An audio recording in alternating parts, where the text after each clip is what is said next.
దేవునికి స్తోత్రం కలుగునుగాక.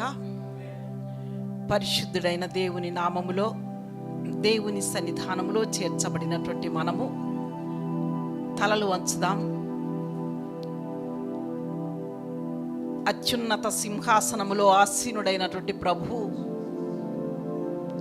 మన స్తుతులను అందుకొని స్తుతులపై ఆసీనులై ఉండి మనతో మాట్లాడటానికి సంసిద్ధముగా ఉంచబడినటువంటి ప్రభువుని కొనియాడదాం. దేవా, ఈ రాత్రికాల సమయంలో మీరు మాతో మాట్లాడండి నాయనా, మమ్మలను దర్శించండి ప్రభువా.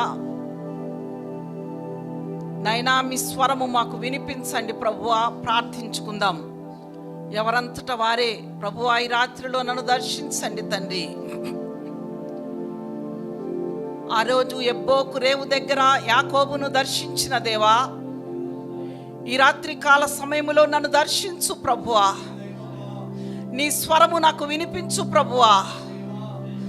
యాకోబును దర్శించి దీవించిన దేవా, ఈ దినమందు ఈ రాత్రి కాల సమయంలో మమ్మలను దీవించండి ప్రభువా. నీవు మమ్మను దీవించే అంతవరకు మిమ్మల్ని విడిచిపెట్టం ప్రభువా. హల్లెలూయా, హల్లెలూయా, హల్లెలూయా, హల్లెలూయా. దేవానికి స్తోత్రము కలుగునుగాక. తండ్రి, మీకే మహిమ ఘనత ప్రభావాలు చెల్లిస్తూ ఉన్నాము తండ్రి. నీ పాదములకు స్తోత్రం స్తోత్రం స్తోత్రం చెల్లిస్తున్నాం. హల్లెలూయా, హల్లెలూయా. మహాగణుడా, మహోన్నతుడా, పరిశుద్ధుడా, గొప్ప దేవా, నిత్య నివాసి అయిన మా తండ్రి, మీ ఘనమైన పాదములకు లెక్కలేని కోట్లాది స్తోత్రాలు చెల్లిస్తున్నాం. మాకు కాదు యెహోవా, మాకు కాదు, మీ కృపా సత్యములను బట్టి మీ నామమునకే ఘనత మహిమ ప్రభావాలు ఆరోపిస్తున్నాం. హల్లెలూయా.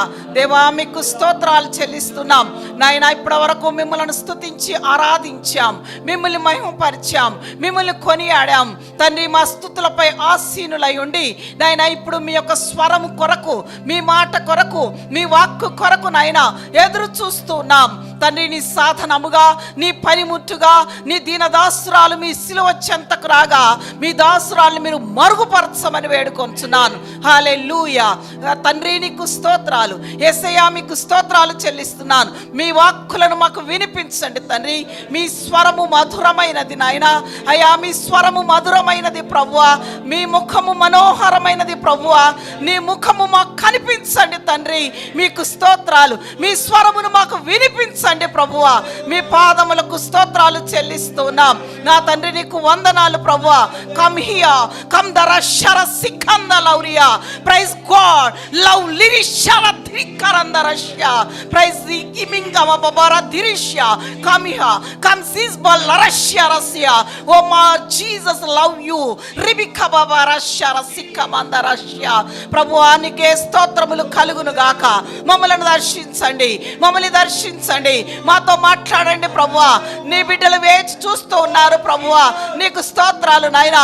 ఈ రాత్రి నాయనా అయా నిద్రను ఆపుకుంటూ ఉన్నారు ప్రభువా. అయా, నీకు స్తోత్రం. మా కొరకు రక్తము కార్చిన దేవా, అయా మా కొరకు మీ ప్రాణాన్ని త్యాగము చేసిన దేవా, అయా మేము ఈ రాత్రి, ఈ సంపూర్ణ రాత్రి నాయనా మీ కొరకు మా హృదయాలను సమర్పించుకొనుటకు నాయనా సిద్ధపడ్డాం నాయనా. మీ మా వాక్కుల కొరకు ఎదురు చూస్తున్నాం నాయన. ఏ హృదయానికి ఏ వాక్కు కావాలనో నాయన మీరు మాత్రమే మాట్లాడి నాయన ఆదరణ లేని వారికి ఆదరణ దయచేయండి ప్రభువా. నీకు స్తోత్రాలు నాయనా. అయ్యా, ఎవరినైతే మీరు హెచ్చరిక చేయాలనుకున్నారో హెచ్చరించమని వేడుకొంచున్నాను ప్రభువా. మీకు స్తోత్రాలు నాయనా. ఎవరినైతే మీరు ఈ ఆన్లైన్లో వింటున్నటువంటి వాక్యాలు వింటున్న నీ బిడ్డలను దర్శించాలనుకున్నారో, ఎవరినైతే స్వస్థపరచాలనుకున్నారో ఇప్పుడే స్వస్థత కలుగునుగాక, శీఘ్రముగా కలుగునుగాక. హల్లెలూయా. తండ్రి, నీకు స్తోత్రాలు చెల్లిస్తున్నాను ప్రభువా. మీకు వందనాలు తండ్రి.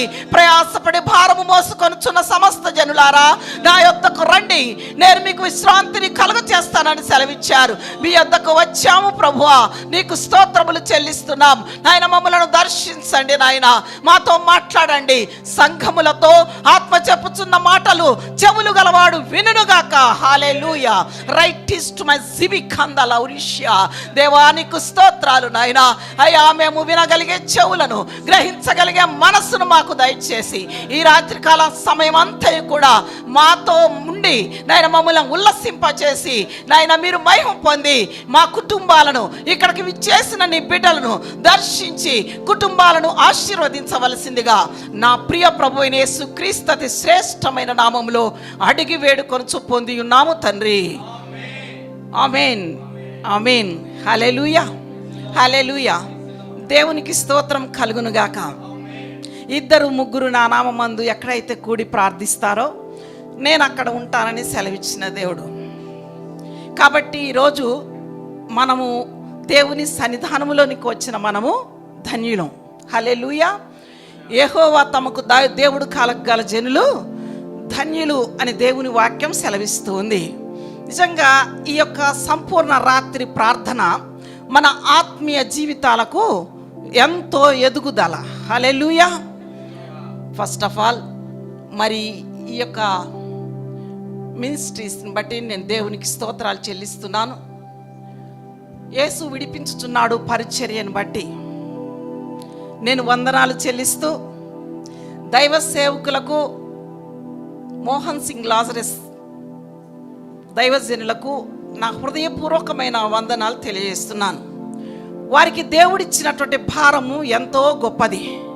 ప్రపంచవ్యాప్తంగా దేశాలకు వెళుతూ ఈ యొక్క స్వార్థ ప్రకటింపబడాలన్న ఆశ కలిగినటువంటి వారై మరి మనకు కూడా ఈ స్థలాన్ని ఏర్పాటు చేసి అనేకుల కొరకు ప్రార్థించవలెనని ఎంతో ఆశించి ఈ సువార్త విస్తరించబడటానికి దేశాల కొరకు, ప్రపంచం కొరకు మనమందరం ప్రార్థన విజ్ఞాపన చేయాలన్నదే వారి కోరిక. హల్లెలూయా. కాబట్టి వారిని బట్టి నా దేవునికి స్తోత్రాలు చెల్లిస్తూ వారికి నా హృదయపూర్వకమైన వందనాలు చెల్లిస్తూ, అంతేకాదు ఈ యొక్క ఆల్ నైట్ ప్రేయర్కి నన్ను ఆహ్వానించినటువంటి మరి నా సహోదరి వందన, అలాగే తమ్ముడు బాబు మరి శరత్ బాబుని బట్టి నేను దేవునికి స్తోత్రాలు చెల్లిస్తున్నాను. చక్కని పాటలు యవనస్తులు మరి పెద్దవారు చక్కని మరి ఇన్స్ట్రుమెంట్ ప్లే చేస్తున్నారు. నిజంగా ఈరోజు ఆనాడు భక్తుడైనటువంటి యెషయా గారు అత్యున్నతమైన సింహాసనములో ఆసీనులై ఉండగా దేవదేవుని కెరూబులు, సెరూపులు రెంటితో వాటి కన్నులను, రెంటితో చేతులను, రెంటితో కాళ్ళను మరి ఎంతగానో మరి స్తోత్రాలు చెల్లిస్తూ దేవుణ్ణి కొనియాడుతూ ఉన్నట్లుగానే మీరందరూ కూడా పాటలు పాడుతూ దేవుణ్ణి ఆరాధిస్తూ ఉండగా నిజంగా దేవుని సన్నిధి ఇక్కడ దిగి వచ్చింది. హల్లెలూయా, హల్లెలూయా. దేవునికే స్తోత్రం కలుగును గాక. మరి ఎంత చక్కని శ్రేష్టమైనటువంటి సమయం. వారిని బట్టి నేను ఎంతగానో దేవునికి స్తోత్రాలు చెల్లిస్తూ నా శుభములను మీకందరికీ కూడా అందజేస్తూ ఉన్నాను. మరి నిజంగా దేవుడు ఎంత గొప్పవాడు, ఆశ్చర్యకరుడు. మనమందరం ఎక్కడి వారమో, ఎచ్చటి వారమో, కానీ క్రీస్తు యేసును కలిగి ఉన్నందుకు, క్రీస్తు యేసు రక్తంలో కడగబడినందుకు మనమందరము కూడా బంధువులం, మనమందరము కూడా రక్త సంబంధులం. మిమ్మల్ని నేను ఎప్పుడు చూడకపోవచ్చు, ఎప్పుడు మాట్లాడకపోవచ్చు, కానీ మనమందరము కూడా రక్త సంబంధులం. ఆయన రక్తంలో కడగబడినటువంటి కుమారులము, కుమార్తెలము. హల్లెలూయా. కాబట్టి దేవునికే వందనాలు చెల్లిస్తూ మరి ఈ శ్రేష్టమైనటువంటి సమయాన్ని దేవుడు మనకు అనుగ్రహించినందుకు స్తోత్రాలు. ఈ సంపూర్ణ రాత్రి ప్రార్థన మరి మనకు ఎంతో ఆశీర్వాదకరముగా, మనకు మన ఆత్మీయతకు ఎదుగుదలగా ఉండాలన్నదే దేవుని యొక్క ఉద్దేశం, మన యొక్క ఉద్దేశం కూడా. అందుకే కొందరు కష్టపడి దేవుని సన్నిధిలో ఉండాలని మీరు వచ్చారు. మిమ్మల్ని బట్టి నేను దేవునికి స్తోత్రాలు చెల్లిస్తున్నాను. అందుకే భక్తుడు మరి కీర్తనకారుడు కీర్తనల గ్రంథంలో 84వ అధ్యాయంలో 10వ వచనంలో వ్రాయబడిన మాటలు మనం చూచినట్లయితే, దేవుని ఆవరణములో ఒక దినము గడుపుట, నా దేవుని ఆలయములో ఒక దినము గడుపుట 1000 దినముల కంటే శ్రేష్టము. హల్లెలూయా. నిజంగా దేవుని సన్నిధానములో ఒక దినము గడుపుట 1000 దినముల కంటే శ్రేష్టము అని దేవుని వాక్యం రాయబడి ఉంది. 1000 దినముల కంటే శ్రేష్టం. ఒక్క దినము గడిపితే, ఒక్క దినం, కానీ మనం ఒక దినము కూడా గడపలేకపోతున్నాం. ఒక రాత్రి దేవునితో మరి పోరాడాలనుకుంటున్నాం, దేవుని సన్నిధిలో ప్రార్థించాలనుకుంటున్నాం, మన సమస్యలను ఆయనకి చెప్పాలనుకుంటున్నాం. కానీ ఇది ఎంతో శ్రేష్టమైనటువంటి సమయం దేవుడు మనకు అనుగ్రహించారు. కాబట్టి ఈ సమయాన్ని బట్టి దేవునికే వందనాలు. ఇదే కోరాహు కుమారులు ఏమంటారంటే 3వ వచనాన్ని కూడా ఒకసారి చదవండి. సైన్యములకు అధిపతియగు యెహోవా, నా రాజా, నా దేవా, నీ బలిపీఠం యొద్దనే పిచ్చుక పిల్లలకు నివాసము దొరికెను, పిల్లలు పెట్టుటకు వానకోయిలకు గూటి స్థలము దొరికెను. నీ మందిరమందు నివసించువారు ధన్యులు. హల్లెలూయా, హల్లెలూయా. నీ మందిరమందు నివసించువారు ధన్యులు. దేవునికి స్తోత్రం కలుగును గాక. ప్రార్థన అనేటటువంటి అంశం చాలా ప్రాముఖ్యమైనటువంటి అంశం. ప్రార్థన మనలను జీవింపచేసేది, ప్రార్థన మనలను బ్రతికింపచేసేది. ఒక భక్తుడు అంటాడు, ప్రార్థన లేని జీవితము పాడె మీద పెట్టిన శవం లాంటిది అంటాడు. పాడె మీద ఉంచబడిన శవానికి జీవముందా? అది కదులుతుందా? కదలదు. కాబట్టి ఏ మనుషుడైతే ప్రార్థన చేయడో, ఏ మనుషుడైతే దేవునికి తనకు సంబంధం పెట్టుకోడో అటువంటి వాడు చచ్చిన వానితో సమానం, జీవము లేనివాడు అని దేవుని వాక్యం కూడా మనకు సెలవిస్తూ ఉంది. కాబట్టి ఈనాడు అవినాభావ సంబంధం దేవునికి మనకు కలిగి మనం ఉండాలి. కాబట్టి ప్రార్థన ఊపిరి లాంటిది, ప్రార్థన గుండెకాయ లాంటిది. కాబట్టి దేవునికి స్తోత్రం. ఈ ప్రార్థనను మనము విడిచిపెట్టకూడదు, ఈ ప్రార్థనను మనం విడిచిపెట్టకూడదు. నిజంగా ఆత్మీయ జీవితం లేకపోతే మన ప్రార్థన జీవితం ఒక యుద్ధ రంగము లాంటిది. హల్లెలూయా, హల్లెలూయా. మనం ఇప్పుడు ఎక్కడ నిల్చున్నామంటే యుద్ధ రంగములో నిల్చున్నాం. యుద్ధము చేయటానికి, ఫైటింగ్ చేయటానికి చాలా సంసిద్ధముగా ఉన్నాం. ఎవరితోటి? మనుషులతోనా? కాదు. ఎఫెసీయులకు రాసిన పత్రిక 6వ అధ్యాయం 10వ వచనములో మనం చూసినట్లయితే, ఆకాశ మండలమందున్న దురాత్మల సమూహముతో మనం పోరాడుచున్నాము అని వ్రాయబడి ఉంది. మనుషులతో పోరాడితే ఈ లోకములో ఉంచబడినటువంటి ఈ యొక్క యుద్ధముకు సంబంధించినటువంటి శారీరకమైనటువంటి ఆయుధాలను వేసుకోవచ్చు. ఆనాడు గొలియాతు దావీదునకు జరుగుతున్నటువంటి యుద్ధములో గొలియాతు గారు అన్ని ధరించుకొని వచ్చాడు. కానీ దావీదు గారు మాత్రం ఒక్క వడిసెలు మాత్రం పట్టుకొని వచ్చాడు.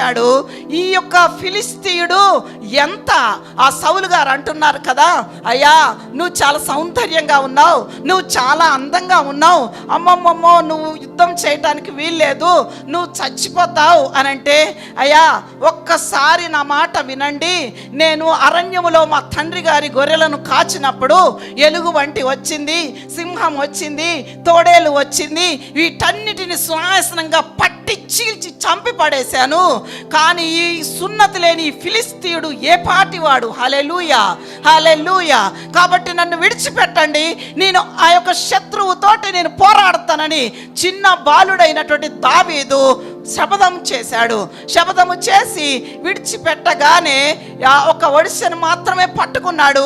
5 రాళ్ళు, నున్నని రాళ్లను వేరుకున్నాడు. ఆ యొక్క 6 ముళ్ళ జానెడు ఎత్తుగా ఉంచబడినటువంటి ఎంతో బలవంతుడైనటువంటి గొలియాతు దగ్గరికి వెళ్తా ఉన్నాడు. గొలియాతుకి నవ్వు వస్తూ ఉంది, నవ్వుతా ఉన్నాడు. వీడు నాతో పోరాడటానికి, నాతో యుద్ధము చేయటానికి వస్తా ఉన్నాడు, వీడు ఎంత అనుకుంటున్నాడు. అయితే ఇతడు మాత్రం దేవుని సన్నిధిలో దేవుని బలాన్ని కలిగి, దేవుని శక్తిని కలిగి, దేవుని ఆత్మను కలిగి ఉన్నాడు దావీదు. కాబట్టి దావీదుకి ఏమాత్రం కూడా భయం లేదు. నేను సింహాన్ని చీల్చాను, నేను ఎలుగుబంటిని చీల్చాను, ఎన్నో చెప్పుకుంటూ నా దేవుడు అప్పుడు యెహోవా నా కాపరి అని పిలిచినప్పుడు నా కాపరి నా దగ్గరికి వచ్చి నన్ను రక్షించలేదా? ఇప్పుడు కూడా నా కాపరి నాకు తోడుగా ఉన్నాడు. కాబట్టి సైన్యములకు అధిపతియగు యెహోవా పేరట నేను ఆయన మీదకి వెళ్తున్నాను. యుద్ధము యెహోవాదే. హల్లెలూయా, యుద్ధము యెహోవాదే. దేవునికి స్తోత్రం కలుగును గాక. అటువంటి ధైర్యముతో గొల్యాతును హతమార్చగలిగినాడు, గొల్యాతుతో యుద్ధము చేసినాడు.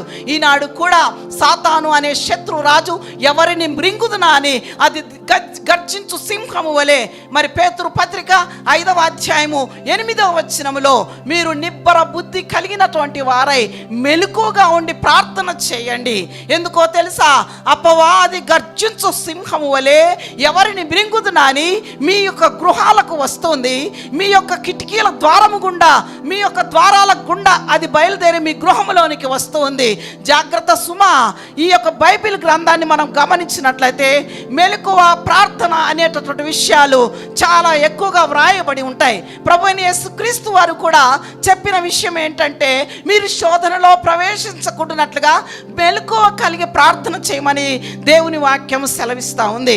అంటే ప్రభువైన యేసుక్రీస్తు వారు ఆయన శిష్యులకు చెప్పినటువంటి విషయాలు. ఆయన గెత్సెమనే తోటలోనికి వెళ్ళారు. 26 మత్తయి సువార్త మనం గమనించినట్లయితే 16 అధ్యాయం అనుకుంటా 15-16 వచనంలో వ్రాయబడినటువంటి మాటలను మనం గమనించినట్లయితే అక్కడ మరి ఆయన శోధనలో ప్రవేశించకుండానట్లుగా గెత్సెమనే తోటలోనికి వెళ్ళారు, ప్రార్థిస్తూ ఉన్నారు. ఎవరు? ప్రభు అయిన యేసుక్రీస్తు వారు. ఆయన చెమటట రక్తంగా మారుతూ ఉంది. ఆయనకు కష్టకాలం చాలా సమీపముగా ఉంది. ఆయనకు పాపల చేతికి అప్పగింపబడవలసినటువంటి సమయం ఆసన్నమవుతూ ఉంది. అటువంటి సమయములో ఆయన హృదయం దుఃఖంలోనికి మునిగిపోతూ ఉంది. అయితే ఆయన ప్రేమించిన శిష్య జనాంగం, అప్పటి వరకు ఆయనను వెంటాడుతున్నటువంటి శిష్య జనాంగంలో పేతురు, యోహాను, యాకోబులను ఎంటబెట్టుకొని ఆ గెత్సెమనే తోటకు వచ్చాడు. అయ్యా, నేను అల్లంత దూరం వెళ్ళి ప్రార్థిస్తా, మీరు నా కొరకు ప్రార్థన చేయండి అని చెప్పితే సరే అన్నారు. యేసు ప్రభు వారు ఆ గెత్సెమనే తోటలోనికి కొంత దూరం వెళ్ళగానే వీరు హాయిగా నిద్రపోతా ఉన్నారు. చాలామంది ఆల్ నైట్ ప్రేయర్స్కి రావాలంటే భయపడతారు. ఎందుకంటే నిద్ర వస్తుంది, అందరి ముందు నిద్రపోతే బాగోదు అని ఆల్ నైట్ ప్రేయర్స్కి రారు. ఈ సంపూర్ణ రాత్రి ప్రార్థన అంటే మరి 9 గంటలకి పిల్లలు వచ్చేసి ఉన్నారు. మరి 9 గంటలకు మేము మా ఇంటికాడ బయలుదేరాం. కాబట్టి ఇప్పుడు ఈ సమయం అంతా కూడా నిద్ర భారంగా ఉండేటటువంటి సమయం. ఇది మంచి నిద్ర సమయం. 12 గంటల నుంచి తెల్లవారుజాము వరకు కూడా తీవ్రమైనటువంటి గాఢ నిద్ర పోయేటటువంటి సమయం. ఈ నిద్రను ఆపుకోవటమే ఒక సవాలు. హల్లెలూయా.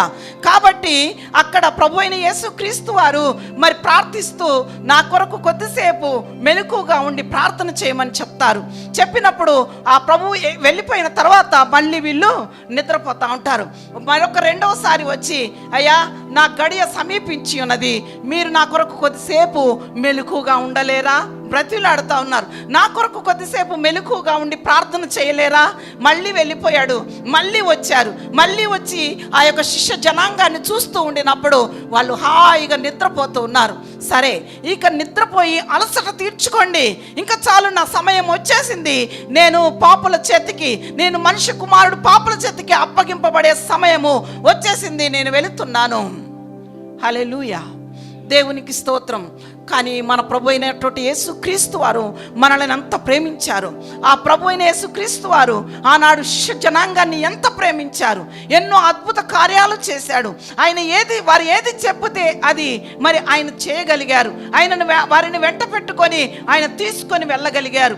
అటువంటి శిష్య జనాంగం ప్రభు అయిన యేసుక్రీస్తు వారి కొరకు ఆయన పాపుల చేతికి అప్పగింపబడేటటువంటి సమయంలో కూడా నిద్రామత్తుతో తూలిపోతూ ఉన్నారు. కాబట్టి జ్ఞాపకం చేసుకుందాం, ఈ దినము మనం ఈ రీతిగా దేవుని సన్నిధిలో ఉన్నామంటే ఇది మనకు చాలా సంతోషకరమైనటువంటి సమయం. ఇది మనం దేవునిలో సంతోషించవలసినటువంటి సమయం, దేవుడిచ్చే ఆశీర్వాదాలను పొందుకోవలసినటువంటి సమయం. కాబట్టి ఈరోజు ప్రార్థన అనేటటువంటి అంశము మనకు చాలా ప్రాముఖ్యమైనటువంటి అంశం. ఇక్కడ ఈ పేతురు, యోహానులు, మరి యాకోబులు నిద్రపోయినట్లుగా మనం ఇక్కడైతే నిద్రపోవట్లే. అందరూ చాలా యాక్టివ్గా కనబడుతూ ఉన్నారు, చాలా సంతోషంగా వాక్యం వింటూ ఉన్నారు. ఆన్లైన్లో కూడా అందరూ మరి వాక్యం వింటారని చెప్పారు. కాబట్టి వారు కూడా వింటున్నందుకు దేవునికి నేను వందనాలు, స్తోత్రాలు చెల్లిస్తూ ఉన్నాను. కాబట్టి ప్రార్థన అనేటటువంటిది మనకు చాలా శ్రేష్టమైనటువంటి విషయం. కాబట్టి ఈరోజు మనం జ్ఞాపకం చేసుకున్నట్లయితే ఈ మెలకువ అనేటటువంటి మాట చూస్తే మనము మెలకువగా ఉండటం అనేది 2 అందాలుగా ఉంది. ఒకటి శారీరకమైనటువంటి మెలకువ, ఒకటి ఆత్మీయమైనటువంటి మెలకువ. శారీరకమైనటువంటి మెలకువ, ఈరోజు మనం కొద్దిసేపు ఆల్ నైట్లో ఉండి మనం కొద్దిసేపు ఆగిన తర్వాత 4 గంటల తర్వాత మనం ఇంటికి వెళ్ళిపోయి ఇంతకంటే ఎక్కువసేపు పడుకుంటాం. అంటే చాలాసేపు మేము మెలుకున్నాం కాబట్టి అలసట తీరిపోవాలి, కాబట్టి ఈ నిద్ర అంతా ఎన్ని గంటలైనా పర్వాలేదు, సాటర్డే కాబట్టి మాకు ఆఫీసులు లేవు, మేము ఎంతసేపు అయినా పడుకోవచ్చు అనుకుంటాం. మంచిదే, వెరీ గుడ్. ఎందుకంటే పడుకోవాలి, మన శరీరానికి అలసట అనేది తీరాలి, ఈ నిద్ర భారం అనేది తీరాలి. కానీ ప్రభువైన యేసుక్రీస్తు వారు ఎందుకు చెప్తున్నారంటే ఈ విషయం, మెలకుగా ఉండి ప్రార్థన చేయండి, మెలకుగా ఉండి ప్రార్థన చేయండి అని ఎందుకు చెప్తున్నారంటే, మనము ఆత్మీయమైనటువంటి మెలకువ కలిగి ఉండాలి. ఎందుకో తెలుసా, మీ సాతానుడు మీ యొక్క హృదయములను మరి ఎంతగానో భ్రమపరుస్తూ ఉన్నాడు. అంతేకాదు సాతానుడు మీ యొక్క గృహాలకు వస్తూ ఉన్నాడు. సాతానుడు మీ గృహాలను నాశనము చేయటానికి, మీ యొక్క బిడ్డలను మిమ్ములను చెరిపివేయటానికి, ఆత్మీయత నుంచి మిమ్ములను నిద్రపో చేసేటానికి అది ఎంతగానో వేగిరపడుతూ ఉన్నాడు. కాబట్టి మనం మెలకువ కలిగి ఉండాలన్నదే దేవుని యొక్క ఉద్దేశమై ఉన్నది. మత్తయి సువార్త 25వ అధ్యాయంలో మనం చూసినట్లయితే అక్కడ పరలోక రాజ్యము 10 మంది కన్యకలను పోలి ఉన్నది. పరలోక రాజ్యము 10 మంది కన్యకలను పోలి ఉన్నది. అయితే ఈ 10 మంది కూడా పెండ్లి కుమారుని రాకడ కొరకు ఎదురు చూస్తూ ఉన్నారు. పెండ్లి కుమారుని రాకడ కొరకు ఎదురు చూస్తూ ఉండగా పెండ్లి కుమారుడు ఆలస్యమైపోయాడంట. మేము కొంచెం ఆలస్యం వస్తున్నాం, మీరు పాటలు పాడండి అని చెప్పారు ఇందాక. పెండ్లి కుమారుడు కూడా ఆలస్యంగా వస్తున్నారన్న విషయం తెలిసి ఆయన ఆలస్యం అయిపోతుందని వీళ్ళందరూ కూడా ఏం చేశారు, కునికి నిద్రపోయారు. అందరా అండి? 5గురా? ఎంతమంది అండి? 5గురు. ఒక్కసారి చదువుతారా? మత్తయి సువార్త 25వ అధ్యాయము 6వ వచనాన్ని చదవండి. అర్ధరాత్రి వేళ ఇదిగో పెండ్లి కుమారుడు, అతనిని ఎదుర్కొన్న రండని కేక వినబడెను. అప్పుడు ఆ కన్యకలందరూ లేచి తమ దివిటీలను చక్కబరిచిరి గాని బుద్ధి లేని ఆ కన్యకలు, మా దివిటీలు ఆరిపోవచ్చున్నవి గనుక మీ నూనె కొంచెం మాకియుడని బుద్ధి గల వారిని అడిగిరి. దేవునికి స్తోత్రం కలుగునుగాక. ఇక్కడ 6వ వచనములో అందరూ కునికి, 5వ వచనం, పెండ్లి కుమారుడు ఆలస్యము చేయగా అందరూ కునికి నిద్రించుచుండిరి. ఎంతమంది అండి? అందరూ 10 మంది. ఈ 5గురే పడుకో అంటే బుద్ధి గలవారు లేచున్నారు, బుద్ధి లేని వారు పడుకున్నారు అనుకుంటారు చాలామంది. కానీ ఈ 10 మంది కూడా మంచిగా నిద్రపోతా ఉన్నారట. అయితే ఒక సమయం వచ్చేసింది, పెండ్లి కుమారుడు వస్తున్నాడు. అయితే పెండ్లి కుమారుడు వచ్చాడోహో, పెండ్లి కుమారుడు వస్తున్నాడోహో అనే విషయం తెలిసి వీళ్ళు లేచిపోయారు. ఎంతమంది లేచారండి? 10 మంది కూడా లేచారు. 5గురే లేవలే, 10 మంది లేచారు. 10 మంది లేచారు. కానీ 10 మందిలో 5గురు దివిటీలు మాత్రమే వెలుగుతూ ఉన్నాయి. మిగిలిన 5గురు దివిటీలు వెలగటం లేదు. ఎందుకు వెలగటం లేదంటే ఈ 5గురు దివిటీలలో నూనె లేదు, నూనె అయిపోయింది. ఈ 5గురు బుద్ధి కలిగినటువంటి వారు ముందుగానే ఆ సిద్ధెలలో నూనె పోసుకొని సిద్ధంగా ఉన్నారు. ఈ బుద్ధి లేనటువంటి వారు ఏం చేశారంటే ఈ సిద్ధెలలో నూనె అయిపోతూ ఉంది, కానీ వారు ఏమి పట్టించుకోలేదు. అందుకే వీరి దివిటీలు పెండ్లి కుమారుడు వస్తూ ఉన్నప్పుడు, పెండ్లి కుమారుడు వచ్చినప్పుడు వారు ఆ దివిటీలను చక్కపరుచుకోలేదు. కాబట్టి పెండ్లి కుమారుడు వచ్చాడు, వారు దివిటీలు పట్టుకొని పెండ్లి కుమారుని ఎదుర్కోవాలి. కానీ దివిటీలు వెలగటం లేదు. అప్పుడు అమ్మా మా దివిటీలు ఆరిపోతున్నాయి, మీకున్న నూనెలో కొంచెం మాకు ఇవ్వండి. ఈనాడు చూడండి, రక్షణ ఎవరి రక్షణ వారిని కాపాడుతుంది, ఎవరి రక్షణ వారు కాపాడుకోవాలి. కానీ ఒక రక్షణ ఉంది, ఒకరి రక్షణ ఒకరము పొందుకోలేము. అయ్యా కొద్దిసేపు మీ రక్షణ నాకు ఇవ్వండి అంటే పొందుకుంటామా? పొందుకోము. అందుకనే ఇక్కడ మీకు మాకు ఇది సరిపోదు, కానీ మీరు అమ్మవారి యొద్దకు వెళ్ళి కొనుక్కోండి అని చెప్పటం జరిగింది. అమ్మవారు ఎవరండి? దేవుని వాక్యము చాటించేటటువంటి వారు, దేవుని వాక్యాన్ని ప్రకటించేటటువంటి వారు. ఎప్పుడైతే దేవుని వాక్యం ప్రకటింపబడుతుందో, దేవుని ఆత్మ కృమ్మరింపబడుతుందో, ఆ ఆత్మ అనేటటువంటి నూనెను మన హృదయంలో కృమ్మరించుకోవాలి. దేవుని వాక్యము అనబడినటువంటి ఆ వాక్యాన్ని మన హృదయంలో ఉంచుకోవాలి. దేవుని వాక్యము నిన్ను బ్రతికించేది, దేవుని వాక్యము నిన్ను సరి చేసేది, దేవుని వాక్యము నీ పాపములను మరి తొలగించేటటువంటిది దేవుని వాక్యం. కాబట్టి ఈ దేవుని వాక్యము చేత మన హృదయాన్ని మరి సిద్ధపరచుకోవాలి. వారు హృదయ వాక్యం వస్తున్నారు పోతున్నారు, కానీ వారి హృదయములో వాక్యము లేదు, వారి హృదయములో పరిశుద్ధాత్ముడు లేడు, వారి హృదయము ఖాళీ చేయబడి ఉంది, వారి హృదయము వెలిగింపబడటం లేదు, వారి దివిటీలు వారి హృదయము ఆరిపోతూ ఉంది. అందరూ కునికి నిద్రించారు, కానీ ఇది ఆత్మీయమైనటువంటి మెలకువ కలిగి ఉన్నటువంటి వారు సిద్ధపడ్డారు, పెండ్లి కుమారుని ఎదుర్కొన్నారు. అయ్యా మాకు తలుపు తీయండి, మాకు తలుపు తీయండి, మీరెవరో నేను ఎరుగను. జ్ఞాపకం చేసుకుందాం. చాలామంది భక్తి కలిగిన వారిలాగే ఉంటారు, కానీ చాలామంది ప్రార్థన పరులాగే ఉంటారు. కానీ మన పరిస్థితి ఎప్పుడు తెలుస్తుందో తెలుసా? పెండ్లి కుమారుడు రానయ్యున్నాడు. ఆయన రాకడలో నీవేంటో నేనేంటో, వాక్యం చెప్పే నా పరిస్థితి ఏంటో, నా ప్రవర్తన ఏంటో, నా క్రియలేంటో ఆ సమయమే బట్టబయలైతాయి. ఎవరి క్రియల వలన వారికి జీతము ఇవ్వటం జరుగుతుంది. కాబట్టి రాత్రికాల సమయంలో వాక్యము కరువైపోయే దినాలు ఆసన్నమవుతున్నాయి. జాగ్రత్త సుమా. క్రైస్తవులకు హింసలు రానయ్యున్నటువంటి సమయం రానే ఉంది, వచ్చేసే ఉంది. మరి విశ్వాసులకు హింసలు జరుగుతూ ఉన్నాయి. ఇటువంటి పరిస్థితిలో మనము దేవుని వాక్యము కరువైపోయేటటువంటి సమయం వచ్చింది. కాబట్టి దేవుని వాక్యము కుమ్మరింపబడుతున్నప్పుడే, దేవుని వాక్యం పోయబడుతున్నప్పుడే నీ హృదయాల్లో దాన్ని నింపుకోవాలి.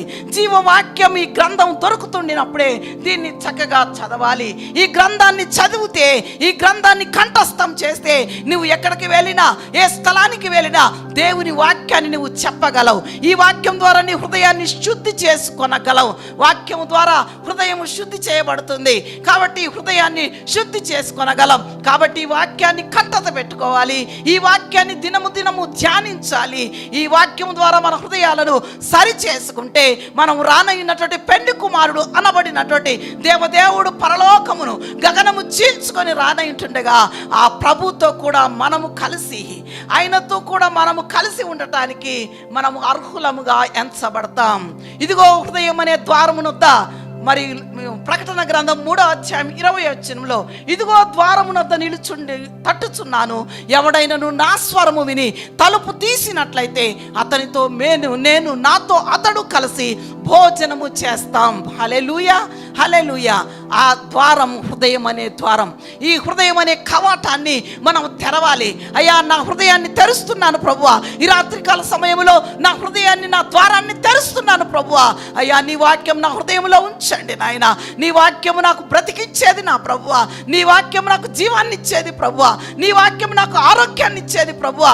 కాబట్టి నీ వాక్యము నాయన ఇదిగో ధారాళంగా దొరుకుతుండినప్పుడే ఈ వాక్యము నా హృదయములో భద్రపరచుకోవటానికి ప్రభువా మీ సహాయాన్ని నాకు దయచేయమని ప్రార్థన చేయవలసినటువంటి అవసరత మనకు ఎంతైనా ఉంది. మోకాళ్ళ పోరాటం మన యొక్క ఆత్మీయ జీవితము మరి ఒక యుద్ధ రంగం అని చెప్పాను. ఈ యుద్ధ రంగములో మనం నిలిచి ఉన్నాం కాబట్టి పోరాడాలి. ఆనాడు బుద్ధి కలిగిన కన్యకలు మాత్రమే దేవుణ్ణి, ప్రభు అయిన యేసుక్రీస్తుని, లేక కుమారుడైనటువంటి ఈ లోకంలోనికి రానైనటువంటి పెండ్లి కుమారుని ఎదుర్కొనగలిగారు. కాబట్టి మనము కూడా ఇంత కష్టపడేది, ఇన్ని ప్రార్థనలు చేసేది ఎందుకో తెలుసా? ఆ నిత్య జీవము కొరకు. చక్కని పాట పాడారు కదా, వందనాలేసయ్యా, నీవు పరలోకం ఇచ్చినందుకు వందనాలేసయ్యా, నరకము నుండి తప్పించినందుకు వందనాలేసయ్యా, నన్ను నరకం నుండి తప్పించి ఆ జీవములో, నిత్య జీవములో నిన్ను ఉంచటానికి ఆ ప్రభువు ఈ లోకములోనికి మనిషి కుమారుడుగా మనిషి అవతారం ఎత్తి ఈ లోకములోనికి వచ్చాడు. నీ కొరకు నా కొరకు ఆయన రక్తాన్ని ధారపోశాడు, అనేకమైనటువంటి శ్రమలను అనుభవించాడు. వాటినే ఈరోజు మనం జ్ఞాపకం చేసుకుంటున్నాం. ఆ శిలువ దర్శనాన్ని మనం చూద్దాం. ప్రభు ఆ గొప్పత కొండలో, ఆ కల్వరి కొండలో నా కొరకు నాయన 5 గాయాలు పొందావు తండ్రి, 5 గాయాలు పొందావు. నా కొరకు మరణించిన దేవా, నా కొరకు తిరిగి లేచిన దేవా, మృత్యుంజయుడైన దేవా, నీకు స్తోత్రం అని మనం ప్రార్థన చేయాలి. ఆనాడు ఆ యొక్క కన్యకలు ఎదుర్కొన్నట్టుగానే ఆ ప్రభువును ఎదుర్కొనటానికి సత్తా కలిగి ఉండాలి, యోగ్యత కలిగి ఉండాలి. జ్ఞాపకం చేసుకుందాం. ఈనాడు ప్రార్థన అన్నా, వాక్యం అన్నా, దేవుని సన్నిధి అన్నా తమాషా అయిపోతుంది. వాక్యం చెప్పటం తమాష కాదు, వాక్యం వినటం తమాష కాదు. హల్లెలూయా. నరపుత్రుడా, నీవు చక్కగా నిలబడమని దేవుని వాక్యం సెలవిస్తుంది. తాను నిలుచున్నానని తలంచుకొని వాడు పడిపోకుండానట్లుగా జాగ్రత్తగా చూసుకోవాలని దేవుని వాక్యం సెలవిస్తుంది. మన ప్రవర్తనను జాగ్రత్తగా చూసుకుంటున్నామా? దేవుని వాక్యము చేత మన ప్రవర్తనను కడుక్కుంటున్నామా? ఈ రాత్రికాల సమయంలో మనలను మనం పరిశీలన చేసుకోవాల్సిన అవసరం ఉంది. ఎంతో సమయాన్ని దేవుడు మనకు అనుగ్రహిస్తున్నాడు. మెలకువ కలిగి ప్రార్థన చేయమని దేవుని వాక్యం మనకు సెలవిస్తూ ఉంది. మనం ఈరోజు ప్రార్థన చేద్దాం. ఎఫెసీయులకు రాసిన పత్రిక అదే 6వ అధ్యాయము 18వ వచనంలో మనం ఒకసారి చూసినట్లయితే అక్కడ సమయమందును అసమయమందును మనం ప్రార్థన చేయాలని, మెలకువ కలిగి ఉండాలని దేవుని వాక్యం సెలవిస్తూ ఉంది. కాబట్టి ఈ రాత్రికాల సమయంలో మనము మెలకువ కలిగి ప్రార్థన చేయాలి. సియోను, నిద్రించుచున్న నీవు లే అని దేవుని వాక్యం సెలవిస్తుంది. సియోను అనబడినటువంటి నీవు నేను, విశ్వాసముగా ఉంచబడినటువంటి నీవు నేను మెలకువ కలిగి ఎక్కడ పడిపోయామో, ఎచ్చట పడిపోయామో మనం ఈరోజు లేచి నిలబడాలి. ప్రభువా, నీ సన్నిధిలో నేను నిలబడ్డానని తలంచుకుంటున్నాను, కానీ నేను ఎక్కడో పడిపోయాను, నాకెక్కడో ఏదో కొదువుగా ఉంది నాయన, ఆ కొదువును తీర్చవా అని దేవుని సన్నిధిలో ప్రార్థన చేయాలి. ప్రార్థన చేయాలి. ప్రార్థన అనేటటువంటి పట్టుదల కలిగినటువంటి వారమై మనం ఉండాలి. ఆసక్తి విషయంలో మాంచులు కాక పట్టుదల, ప్రార్థన యందు పట్టుదల కలిగినటువంటి వారై ఆత్మయందు తీవ్రత కలిగి ఉండాలని రోమీలకు రాసిన పత్రిక 12వ అధ్యాయంలో దేవుని వాక్యం సెలవిస్తూ ఉంది. కాబట్టి ఆత్మయందు తీవ్రత కలిగి ఉందాం. ప్రార్థన యందు పట్టుదలతో ప్రార్థన చేద్దాం. దేవుని సన్నిధానంలో ఈ సంపూర్ణ రాత్రికి తీర్మానం చేసుకుని వచ్చిన నీవు నేను, దేవుని వాక్యం వినటానికి తీర్మానం చేసుకున్న మనము ఆత్మయందు తీవ్రత కలిగినటువంటి వారమే, అవినాభావ సంబంధాన్ని దేవునితో కలిసినటువంటి వారమై, దేవునితో సంబంధం కలిగినటువంటి వారమై మన పరిశుద్ధతను మనం కాపాడుకుందాం. మన ప్రవర్తనను మనం కాపాడుకుందాం. మనం యాకోబును గమనించినట్లయితే ఆ తెల్లవార్లు కూడా దేవుని సన్నిధానంలో పోరాడినాడు. ఆది కాండంలో మనకు తెలుసు. ఆది కాండంలో మనం గమనించినట్లయితే 32వ అధ్యాయంలో మనం చూసినట్లయితే ఆయన తెల్లవారుజామున ఆయన ఆ యొక్క హారాను నుండి లేక వాళ్ళ మామగారి ఇంటికాడ నుంచి భార్య బిడ్డలను తీసుకొని కనాను దేశానికి మరి ప్రయాణమై వస్తూ ఉన్నాడు. ఆయన చేసినటువంటి ప్రతి పరిస్థితి ఆయనకు తెలుసు. మొట్టమొదటిగా తన తండ్రిని మోసము చేసి, తన అన్నను మోసము చేసి, అన్నకు వచ్చే దీవెనలు మరి పొందుకొని అక్కడికి తన మామగారి దగ్గరికి వెళ్ళిపోయి అక్కడ తన యొక్క కుమార్తెలను పెళ్లి చేసుకొని ఆయన కూడా మోసపోయినటువంటి వాడై ఆ తర్వాత ఒకానొక సమయం వచ్చింది. దేవుడు ఆయనను దర్శించాడు. ఎబ్బోకు రేవు దగ్గర దేవుడు ఆయనను దర్శించాడు. ఎబ్బోకు రేవు దగ్గర దేవుడు ఆయనను పట్టుకున్నాడు గట్టిగా. ఎబ్బోకు రేవు దగ్గర దేవుడు ఆయనను దర్శించి ఆయనతో మాట్లాడుతూ ఉన్నాడు. 2 పాదాలు దేవుని దూత వచ్చి ఆయన దగ్గర నిలబడితే గట్టిగా ఇదే అదును అనుకొని యాకోబు గారు పట్టుకున్నారు. గట్టిగా పట్టుకొని పోరాడుతూ ఉన్నాడు. కాళ్ళు పట్టుకున్నాడు. ఆయన అనుకొని ఉండొచ్చు ఇది కేవలం దేవుని కాళ్ళే, దేవుని పాదాలే అనుకోవచ్చు. అందుకనే గట్టిగా పట్టుకున్నాడు. చాలాసేపు అవుతుంది. రాత్రి ఎప్పుడో భార్యలను పంపించాడు, ఆస్తిపాస్తులను పంపించారు, ఆ యొక్క పశువులను అందరినీ పంపించేశాడు, పిల్లలను అందరినీ పంపించాడు. అక్కడ 400 మంది పరివారముతో తన అన్న మరి ఆయనను ఎదుర్కోవటానికి వస్తున్న సంగతి తెలిసి ఆయన ఏమనుకుంటున్నాడంటే నన్ను చంపటానికి వస్తున్నాడు అనుకుంటున్నాడు. కానీ ఆయన ఏమనుకుంటున్నాడు, నా తమ్ముడు రాక వస్తున్నాడు అనుకుంటున్నాడు. దేవుడు ఇద్దరి హృదయాలను దర్శించాడు. హల్లెలూయా. వారిద్దరూ పగస్తులే, ఇద్దరికి శత్రువులే. కానీ ఇక్కడ ఎబ్బోకు రేవు దగ్గర యాకోబు పట్టబడ్డాడు. అక్కడ దేవుడు ఆ ఏశావు గారిని దర్శించాడు. అయితే ఆ 400 మంది పరివారంతో వస్తున్నాడన్న విషయం తెలిసి భార్యను మరి బిడ్డలను అందరినీ కూడా గుంపులు చేసి పంపించేస్తా ఉన్నాడు. ఏ గుంపు మీద పడితే ఇంకొక గుంపు అయినా బ్రతికుంటుంది కదా అని ఆలోచన చేసినటువంటి వాడై ఎబ్బోకు రేవు దగ్గర ఒంటరిగా మిగిలిపోయాడు. ఒంటరిగా మిగిలిపోయాడు. అది రాత్రికాల సమయం, అది అర్ధరాత్రి సమయం, అది నిద్రపోయేటటువంటి సమయం. కానీ యాకోబు నిద్రపోలేదు. యాకోబు మెలకువగా ఉండి ఒక మనుషునితో పోరాడుతూ ఉన్నాడు. ఇక చాలు, తెల్లవారుతుంది, నన్ను వదిలిపెట్టంటే నిన్ను నేను విడిచిపెట్టను. నీవు నన్ను దీవించేంత వరకు, నీవు నన్ను ఆశీర్వదించేంత వరకు నేను నిన్ను విడిచిపెట్టను ప్రభువా, నేను నిన్ను విడిచిపెట్టను అని అంటే, ఇక చాలులే అని ఈ తొడ గుట్టి మీద కొడితే అది వసిలిందని. కానీ యాకోబు గారు మాత్రం ఆయనను విడిచిపెట్టలేదు. నీ పేరేంటో చెప్పు అంటే, నా పేరు యాకోబు అన్నాడు. కానీ నీవు దేవునితోనూ మనుషులతోనూ పోరాడి గెలిచావు. హల్లెలూయా, హల్లెలూయా. పోరాడి గెలిచావు కాబట్టి నువ్వు యాకోబు కాదు. యాకోబు అనే మాటకు మోసగాడు అని అర్థం.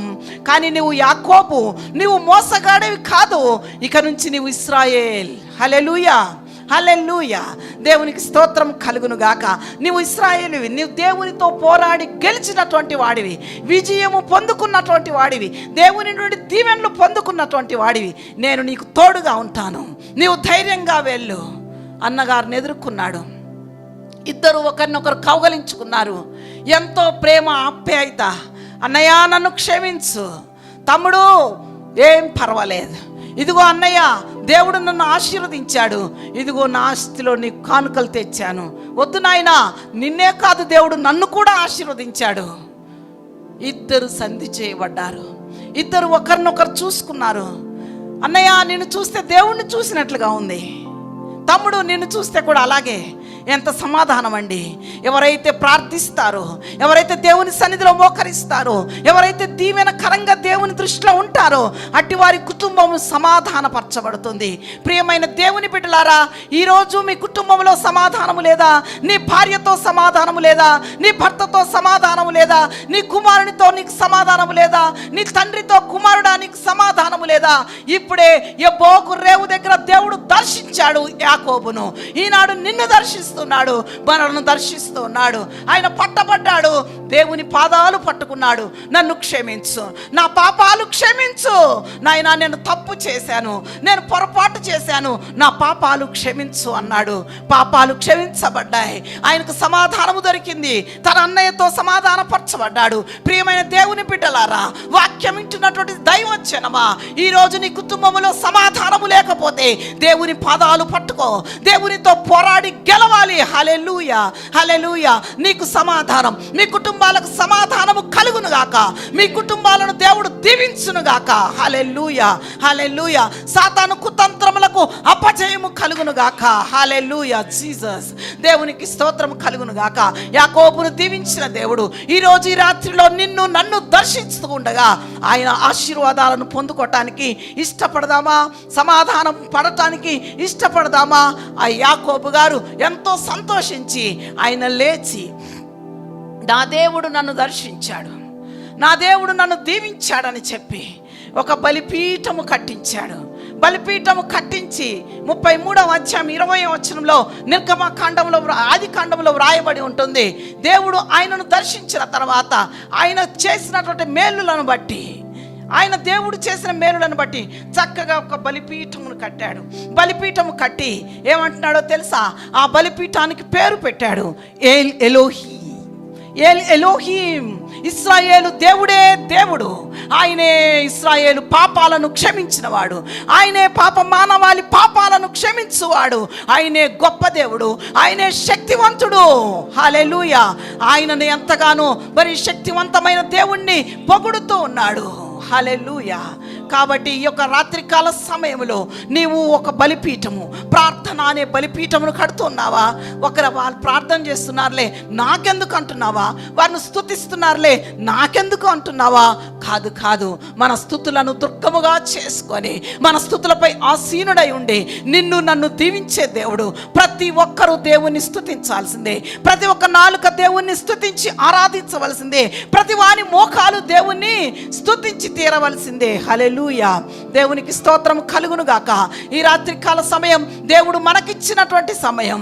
ఈ రాత్రికాల సమయం దేవుడు మనతో మాట్లాడేటటువంటి సమయం. యాకోబును దర్శించిన దేవుడు ఈనాడు నిన్ను, నీ కుటుంబమును దర్శించును గాక. నీ కుటుంబంలో సమాధానము కలుగును గాక. హల్లెలూయా. గర్జించు సింహము వలె అది ఎవడిని మృంగుదునా అని సాతానుడు చూస్తుండగా ఈనాడు ప్రార్థన పోరాటము కలిగి దానిని ఎదిరించాలి. దాని కుతంత్రములను లయపరచమని దేవుణ్ణి అడగాలి. హల్లెలూయా. మీరు ప్రార్థన చేసినప్పుడు భూమి మీద మీరు వేటిని బంధిస్తారో నేను పరలోకములో వాటిని బంధిస్తాను. మీరు వేటిని అడుగుతారో నేను వాటిని ఇస్తాను. మీరు వేటిని ఇప్పుతారో వాటిని నేను పరలోకములో ఇప్పుతాను. హల్లెలూయా. సాతాను కుతంత్రములతో ప్రియమైన దేవుని జనమా మీరు బాధపడుతున్నారా? బంధకములతో బంధించబడ్డారా? బంధకములలో పడియుండి నిరీక్షణ గలవారలారా నా కోటను మీరు ప్రవేశించండి అని దేవుని వాక్యం సెలవిస్తూ ఉండగా ఈనాడు దేవుని యొక్క కోట అనబడిన, కొండ అనబడిన ఆయనను మనం ఆశ్రయిస్తున్నామా జ్ఞాపకం చేసుకుందాం. దేవుని మందిర ఆవరణములో నివసించుట ఎంతో ధన్యత. కాబట్టి అటువంటి ధన్యత ఈరోజు మనము పొందుకోవాల్సినటువంటి అవసరత మనకెంతో ఉంది. మనం యుద్ధ రంగములో నిలబడి ఉన్నాం. మనం యుద్ధ రంగంలో నిలిచి ఉన్నాం. ఆనాడు ఆ పాత నిబంధన గ్రంథంలో చూసినట్లయితే అనేకులకు, ఫిలిస్తీయులకు, ఇశ్రాయేలీలకు, ఫిలిస్తీయులకు, అమాలేకీయులకు యుద్ధాలు జరిగేటటువంటి సమయము కొన్ని మారులు చూసినట్లయితే ఇశ్రాయేలీలు ఓడిపోతూ ఉన్న ఆ సమయములో మరి ఇశ్రాయేలీలు ప్రార్థిస్తూ ఉన్నారు, కన్నీరు కారుస్తున్నారు. ఎందుకు మేము ఓడిపోయాం? ఎందుకు మాకు అపజయం కలుగుతుంది? ప్రార్థిస్తూ ఉన్నప్పుడు మోషే గారు చేతులెత్తి ఇశ్రాయేలీలను గెలిపించు ప్రభువా, ఇశ్రాయేలీలను గెలిపించమని ప్రార్థిస్తూ ఉండినప్పుడు ఇశ్రాయేలీలు గెలుస్తూ ఉన్నారు. మోషే గారు చేతులు దింపేస్తూ ఉన్నప్పుడు ఇశ్రాయేలీలు ఓడిపోతున్నారు. కాబట్టి ఉదయం మొదలుకొని సాయంత్రం వరకు కూడా ఆయన చేతులు పైకెత్తించబడ్డాయి. హల్లెలూయా. పైకి లేపబడి ఉన్నాయి. మనం కొద్దిసేపు దేవుణ్ణి ఆరాధించలేం, దేవుణ్ణి స్తుతించలేం. కానీ మోషే గారు దేవుణ్ణి చేతులు పైకెత్తి దేవుణ్ణి స్తుతిస్తూ ఉన్నారు.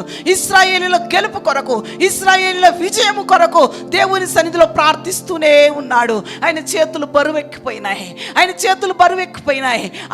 ఆయన చేసే ప్రార్థన, ఆయన చేసే స్తుతి ఎంతో శక్తివంతమైనటువంటిది. కాబట్టి అందులో అటు ఒకరు ఇటు ఒకరు ఆయన చేతులు బరువెక్కుతూ ఉండగా ఆయన చేతులను పట్టుకొని నిలుపుతూ ఉన్నారు.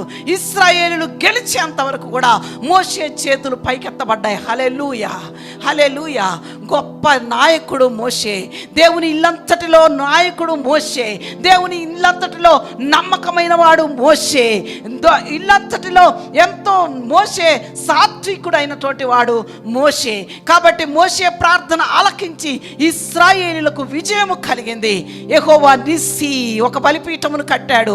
యెహోవా నిస్సి, యెహోవా మాకు విజయం ఇచ్చావు, మాకు జయం ఇచ్చావు. దేవా నీకు స్తోత్రాలు. ఈనాడు నీ కుటుంబంలో అపజయాలు కలుగుతున్నాయా? నీవు అడిగింది పొందలేకపోతున్నావా? నీ కుటుంబంలో నీ బిడ్డలకు ఉద్యోగాలు లేవా? లేక నీకు ఉద్యోగం లేదా? ఆర్థిక కొరతలా? కుటుంబ సమస్యలా? సంతానహీనులా? ఈరోజే ప్రార్థన చేయండి. మోషే చేతులెత్తి ప్రార్థించినట్లుగా ఈనాడు ప్రార్థన చేయండి. అది నీ ప్రార్థన శక్తివంతముగా ఉండాలి. నీ ప్రార్థన బలమైన ప్రార్థనగా ఉండాలి. నీ ప్రార్థన హృదయాంతరంగముల నుండి వచ్చేదిగా ఉండాలి. నీ ప్రార్థన దేవునికి సమర్పితము చేయబడేదిగా ఉండాలి. ఆ ప్రార్థన దేవుడు ఆలకిస్తాడు. ఆనాడు యెరికో కోట గోడలను కూలద్రోసిన దేవుడు ఈనాడు నీ సమస్యను కూలద్రోస్తాడు. హల్లెలూయా. రిఖారందర శబబందర సియా. Praise be to my Lord Jesus come here. Thank you Lord, thank you Jesus. దేవునికి స్తోత్రము కలుగును గాక. దేవుని ఆత్మ మన మధ్యలో సంచారము చేస్తుంది. దేవుడు మనతో మాట్లాడుతూ ఉన్నాడు. దేవుడు మనను దర్శిస్తూ ఉన్నాడు. ప్రియమైన దేవుని బిడ్డలారా, వాక్యం వింటున్నాం. వాక్యం వినేటటువంటి మనము నిర్లక్ష్యము కాదు, కానీ ఎంతో లక్ష్య పెట్టినట్లయితే ఆయన ఇచ్చే ఆశీర్వాదాలు ఈ రాత్రిలో చాలా సామాన్యమైన ఆశీర్వాదాలు కాదు. ఆకాశపు వాక్యంలు తెరవబోతున్నాడు ప్రభు. హల్లెలూయా. ఆకాశము తెరవబడుతుంది, నీ మీద ఆయన ఇచ్చే ఆ యొక్క దీవెనలు కుమ్మరించబడుతున్నాయి. హల్లెలూయా, హల్లెలూయా. కాబట్టి జ్ఞాపకం చేసుకుందాం, ప్రార్థన చేద్దాం. మోషే చేతులెత్తి ప్రార్థన చేశాడు. మోషే చేతులెత్తి ప్రార్థన చేయగా విజయము కలిగింది. మోషే ఇశ్రాయేలు జనాంగాన్ని ఎంతగానో నడిపించాడు పాలు తేనెలు ప్రవహించే దేశానికి. ఎన్నో అవమానాలు పొందుకున్నాడు, ఎన్నో సనుగులు గురుగులు విన్నాడు. కానీ దేవునితో ఎప్పుడు మాట్లాడుతూనే ఉన్నాడు, దేవునితో సంధి చేయుచున్నాడు. ఏమిటి ప్రభువా ఇశ్రాయేలీల బాధ? వారు దాహం అంటున్నారు, వారు ఆకలి అంటున్నారు. ఏమి చేయాలి? పో ప్రార్థన చేయిపో. మన్నా కురిపించబడింది. అయ్యా వారికి దాహం అవుతుందట నాయన. ఏం చేయాలి? ఆ బండను కొట్టు. ఆ బండలో నుంచి నీళ్లు ప్రవహించగా, ఆ బండను కొట్టగా నీరు ప్రవహించింది. 6 లక్షల కాల్బలము ఇశ్రాయేలు జనాంగము ఆ బండలో ఉన్నటువంటి, ఆ బండలో నుంచి వచ్చినటువంటి నీళ్లను త్రాగి దాహార్తిని తీర్చుకున్నారు. ఈరోజు కూడా ఆ ప్రభు అయిన యేసుక్రీస్తు నీ కొరకు నా కొరకు సిలువలో వేలాడుతూ ఉండగా, కొరడా దెబ్బలు కొడుతూ ఉండగా, రక్తం స్రవిస్తూ ఉండగా, హల్లెలూయా, నీ పాప దాహము తీర్చటానికి, నీ పాపాలను క్షమించటానికి, నీకు నాకు విమోచన కలుగ చేయటానికి ఆ ప్రభువు ఈ లోకములోనికి వచ్చారు. ఆనాడు ఆ యొక్క అరణ్యములో బండను కొడితే ఆ యొక్క నీరు ప్రవహించింది. సిలువలో యేసు ప్రభును కొరడాలతో కొట్టినప్పుడు రక్తం ప్రవహించింది. ఆనాడు ఇశ్రాయేలీయుల జనం దాహార్తి తీర్చుకున్నారు. ఈనాడు ఆ యొక్క రక్తం ప్రవహిస్తూ ఉండగా పాప మానవాళి పాప క్షమాపణ కలిగింది. హల్లెలూయా. తండ్రి, వీరేమి చేయుచున్నారో వీరెరుగరు గనక వీరిని క్షమించు. హల్లెలూయా, హల్లెలూయా. నిర్గమకాండములో 32వ అధ్యాయంలో మనం గమనించినట్లయితే మరి మోషే గారు ఎంతగానో దేవునికి సన్నిహితంగా ఉండి ఆ రాతి పలకలను తీసుకొని రావటానికి, బ్రద్దలైపోయినటువంటి పలకలను మళ్ళా తయారు చేసుకొని మరి ఇశ్రాయేలీయులకు ఆజ్ఞలను తీసుకొని రావటానికి నీవు ఉదయమునకు సిద్ధపడి నీవు రా ఆ సీనాయి పర్వతానికి ఎక్కమని చెప్పినప్పుడు తూచా తప్పకుండా దేవుని మాటకు లోబడినటువంటి వాడై, దేవుని నామములో సిద్ధపడినటువంటి వాడై ఆ కొండకు ఎక్కాడు. ఒక రోజు కాదు, 2 రోజులు కాదు, 40 రాత్రులు, 40 పవళ్ళు ఆహారము తీసుకోలేదంట, మంచినీళ్ళు త్రాగలేదట. ఆ 40 రోజులు కూడా దేవునితో సత్సంబంధాన్ని కలిగినటువంటి వాడే. ఇరువురు కూడా కలిసి ఎంతో సంతోషమైనటువంటి సంభాషణ జరుగుతూ ఉంది. ఎన్నో రకాల మాటలు వారు మాట్లాడుకుంటున్నారు దైవికంగా. తండ్రితో సంబంధం, తండ్రితో సహవాసం, తండ్రితో ఎంతగానో తన సమయం అంతా గడుపుతూ ఉండగా ఒక 40 దినాలు అయిపోయింది. ఆ ఇశ్రాయేలు చూస్తూ ఉన్నారు. క్రింద కొండ దిగువ భాగమున ఇశ్రాయేలీలు, అహరోను గారు అందరూ కూడా ఉన్నారు. ఇక మా యొక్క నాయకుడు రాడులే, ఇంకా మేమేమి చేయాలని దేవుణ్ణి మరచి ఉన్నారు. వారు తినటానికి, త్రాగటానికి, ఇల్లు కట్టుకోవటానికి, పెళ్ళిళ్ళు చేసుకోవటానికి సిద్ధపడి ఉన్నారు. అంతేకాదు వారి ముక్కులకు చెవులకు ఉన్నటువంటి బంగారాన్ని ఒలిచి ఒక దూడను తయారు చేసుకొని ఇదే మా దేవుడు, ఇదే మా దేవుడు అని మొక్కుతున్నారు. ఈరోజు కూడా మన క్రైస్తవ జనాంగము దేవుణ్ణి కలిగినటువంటి వారు దేవుడు మాకేం చేశాడు అని అనుకుంటున్నారేమో. జాగ్రత్త సుమ. ఆయన నీకు చేసిన అనేకము, ఆయన నీకు మేలు చేయకపోతే ఈరోజు మనం సజీవులముగా ఉండలేము. ఈ భయంకరమైన దినాల్లో, ఈ దుర్దినాల్లో ఆయన బిడ్డగా నీవు జీవించావంటే అదే. కాబట్టి ఈ యొక్క ఇశ్రాయేలు జనాంగము క్రింద భాగంలో ఉన్నటువంటి వారు చెడిపోయారు. దేవునికి అయిష్టులుగా ఈ యొక్క మోషే గారి కోపం, ఉగ్రత వారి మీద చూపబడింది. జ్ఞాపకం చేసుకుందాం. ఈనాడు నీవు చేసే చెడు పనులు, నీవు చేసే భయంకరమైన హైందవ ఆచారాలు లేక అన్యాచారాలు, అసహ్యమైనటువంటి సాతాను క్రియలు చేస్తున్నావేమో జాగ్రత్త. ఆయనకి ఆయాసకరం కలుగుతుంది, ఆయనకు బాధ కలుగుతుంది, ఆయనకు వేదన కలిగించిన దానిగా ఉంటావేమో. జ్ఞాపకం చేసుకుందాం. మోషే గారు కొండ దిగి క్రిందకు వచ్చినప్పుడు మోషే ముఖాన్ని చూడలేకపోయారట. ఏమైందండి? మోషే ముఖం దగదగ మెరిసిపోతుంది. సూర్యుడిని చూడగలమా? లైట్ని చూడగలమా? అలాగే సూర్యుడిని చూడలేనట్లుగానే మోషే గారి ముఖము ఆ ప్రభు అయినటువంటి యేసు యొక్క దేవదేవుని యొక్క ప్రసన్నత ఆయన ముఖంలో ప్రజ్వలింపబడింది. హల్లెలూయా. ఆయన ప్రభావము ఆయనకు అంటబడింది. హల్లెలూయా. ప్రార్థించుట ద్వారా, దేవుని సహవాసంలో నిలుచుట ద్వారా, దేవునితో సాంగత్యం చేయటం ద్వారా ఆ ముఖము ప్రకాశించింది. వచ్చింది. హల్లెలూయా.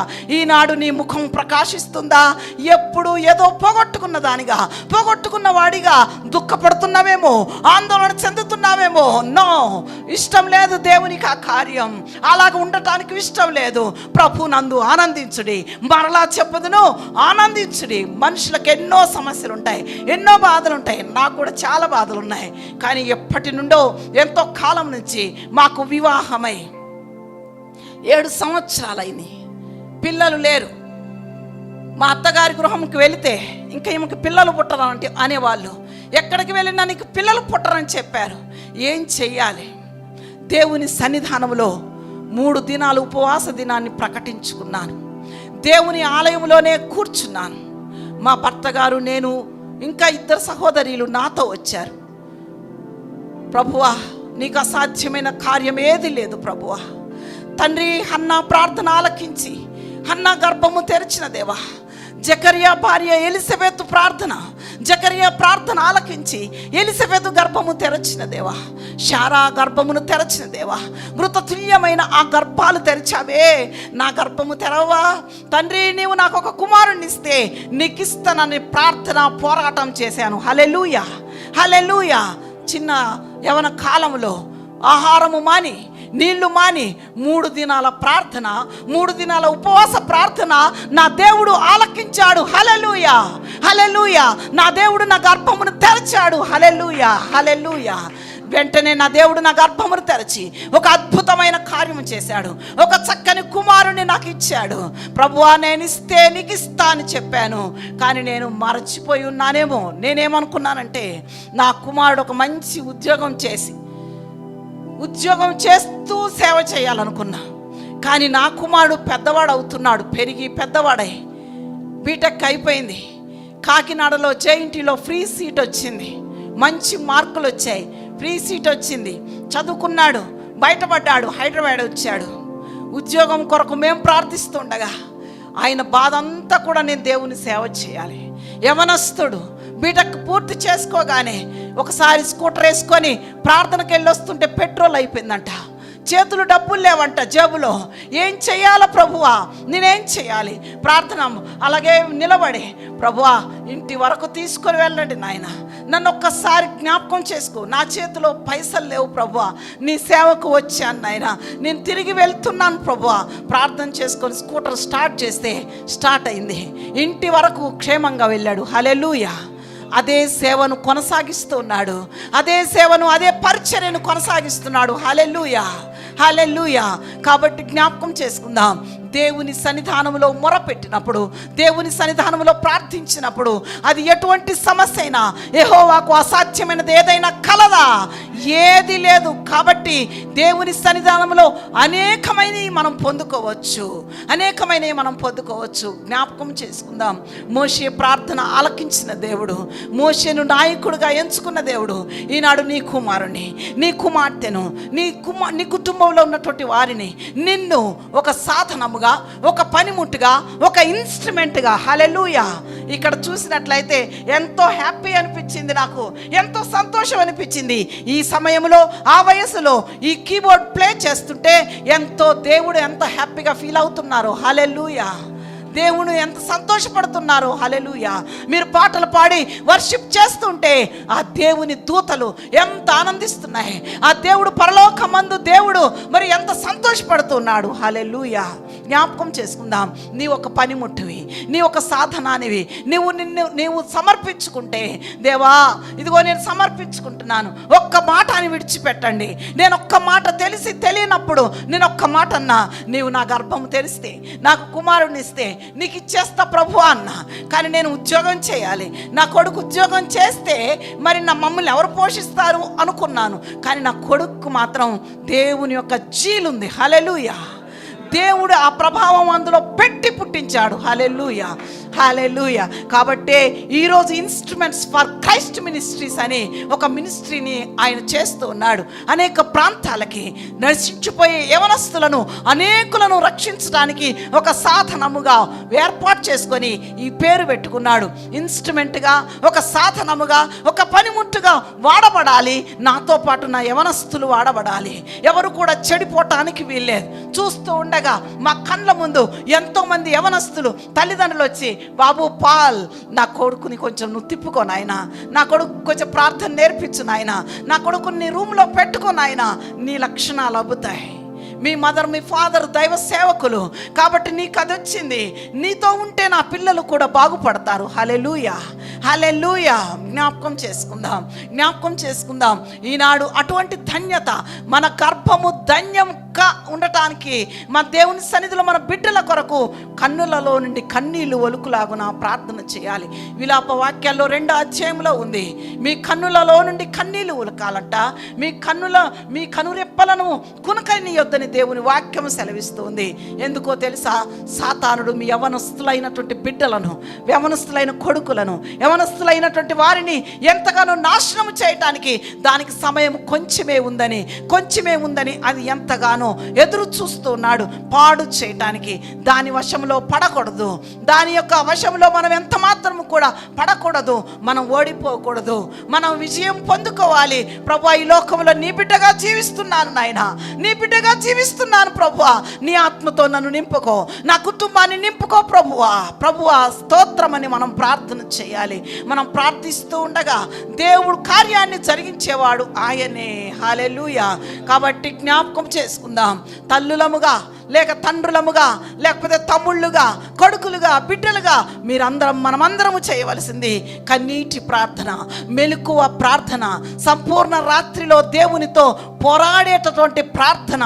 సాతాను జయించటానికి ప్రార్థన ఒక ఆయుధం. హల్లెలూయా. దేవుని సన్నిధి ఒక ఆయుధశాల. హల్లెలూయా. ఈ ఆయుధశాలలో ప్రార్థన అనే ఆయుధం ఉంది. దాన్ని పట్టుకొని ఇటు అటు తిప్పండి. హల్లెలూయా. ప్రార్థించండి శక్తివంతంగా. హల్లెలూయా. ఆనాడు యెరికో గోడల చుట్టూ తిరుగుతూ ఉన్నారు. ఏం చేస్తున్నారండి? హల్లెలూయా స్తోత్రం అని బూరలూదుతున్నారు. దేవుణ్ణి స్తుతిస్తా ఉన్నారు. యెరికో గోడలు కూలిపోయాయి. అంతంత వెడల్పుతో, పొడవుతో, భయంకరమైనటువంటి మందపాటి ఆ గోడలు కూలటం అంటే టెరెక్స్ వచ్చినా కూడా అవి తొందరగా పగిలిపోవు. కానీ స్తుతులు, స్తోత్రాల వలన ఎంత ఉపయోగం, ఎంత ప్రయోజనం. ఈరోజు కఠినమైన నీ సాతాను కోట గోడ, ఒకవేళ కోట గోడ నీ గృహంలో ఉండినట్లయితే ఇప్పుడే కూలిపోవును గాక. హల్లెలూయా. దేవునికి స్తోత్రం. హల్లెలూయా. ఈనాడు దేవుడు మనతో మాట్లాడుతున్నాడు. అమ్మా, పరిశుద్ధాత్మ కొరకు ఎదురు చూస్తున్నావా? దేవునితో నీవు సాంగత్యం చేయాలని నాయన ఆశపడుతున్నావా? ఆ సాతాను కోట గోడలను కూల్చటానికి దేవుడు సంసిద్ధముగా ఉన్నాడు. హల్లెలూయా, హల్లెలూయా. జ్ఞాపకం చేసుకుందాం. ఈ రాత్రి కాల సమయం దేవుడు నీ కొరకు, నా కొరకు ఎదురు చూస్తూ ఉన్నాడు. నా బిడ్డను ఆశీర్వదించాలి. నా బిడ్డ నా కొరకు నా సన్నిధిలో ఎంతగానో నాతో మాట్లాడటానికి నిలిచి ఉంది. నా మాటలు, నా వాక్కులు వినటానికి ఇష్టపడుతూ ఉంది. నీ సమస్య ఏమిటి? నీ బాధ ఏంటి? నీ కుమార్తె విషయమా? నీ కుమారుని విషయమా? నీ కుటుంబ సమస్యల ఏ సమస్య ఉన్నా ఇప్పుడే కోట గోడలను కూల్చిన దేవుడు నీ సమస్యలనే గోడలను కూల్చివేస్తాడు. హల్లెలూయా, హల్లెలూయా. జ్ఞాపకం చేసుకుందాం.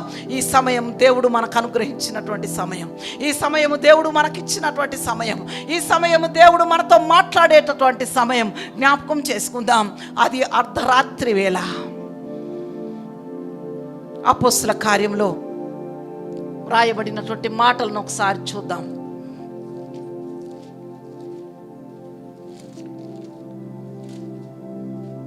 12వ అధ్యాయం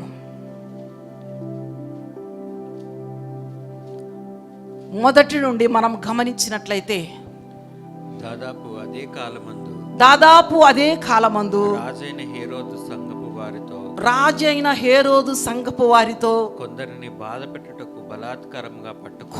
బాధపెట్టుటకు బలాత్కారముగా పట్టుకొని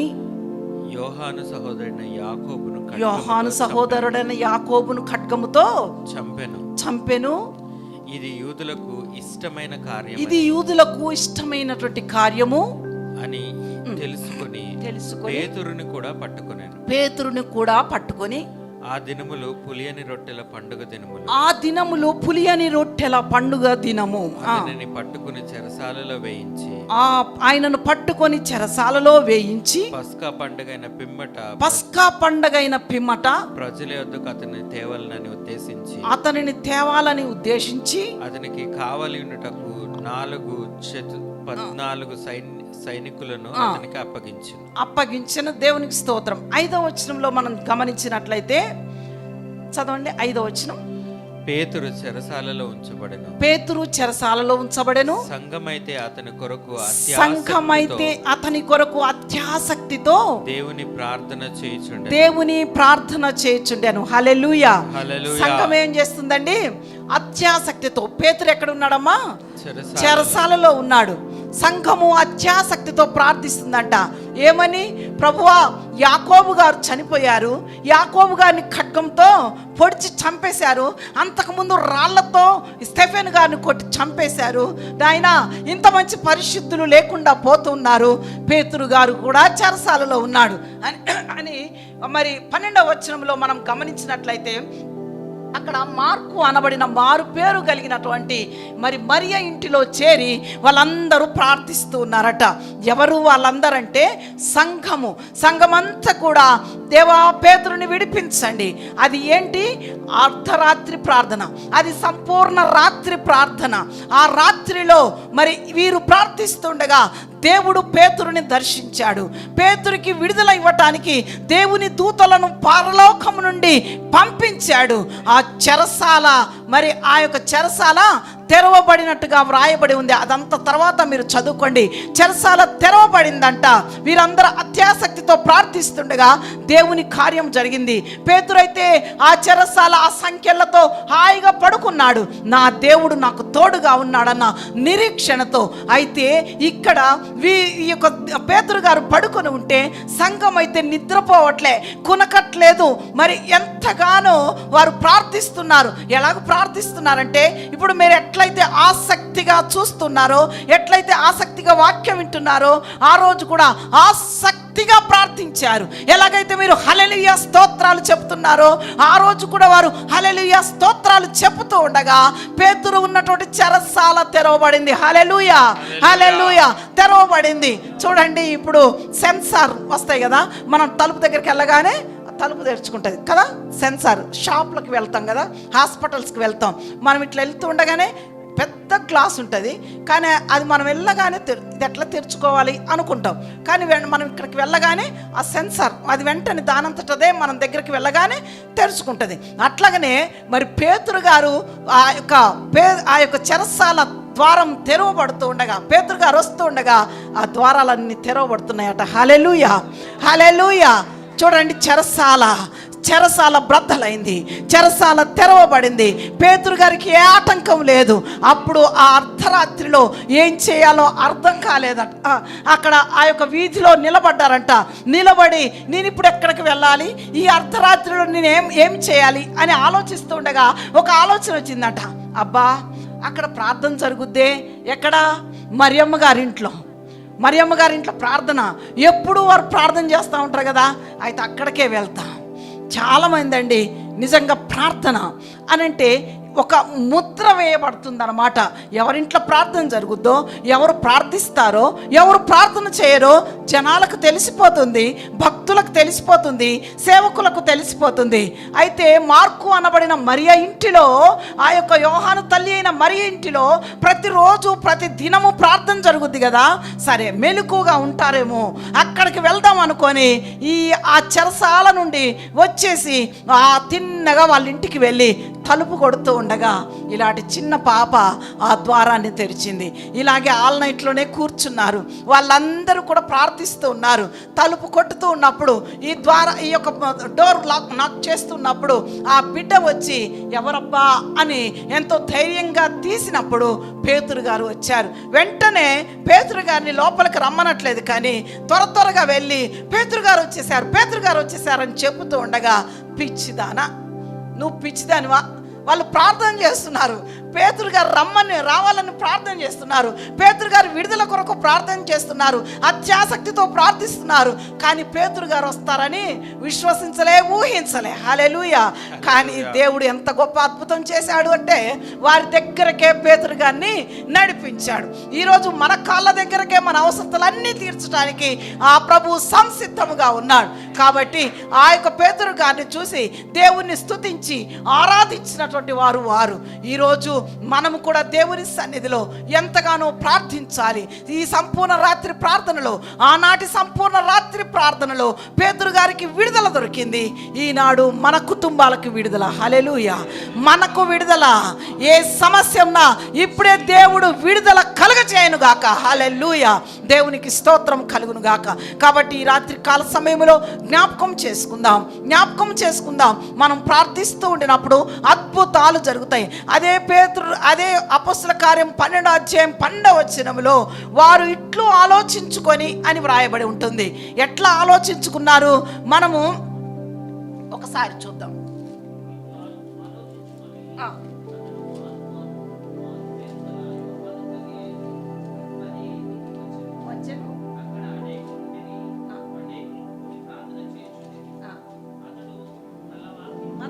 పదహారవ అధ్యాయం చూడండి ఒకసారి. పేతురు గారి గురించి ఇప్పటి వరకు మనం తెలుసుకున్నాం. ఇక్కడ కూడా ఇదే అపొస్తల కార్యములో 16వ అధ్యాయము 12వ వచనాన్ని మనం గమనించుదాం.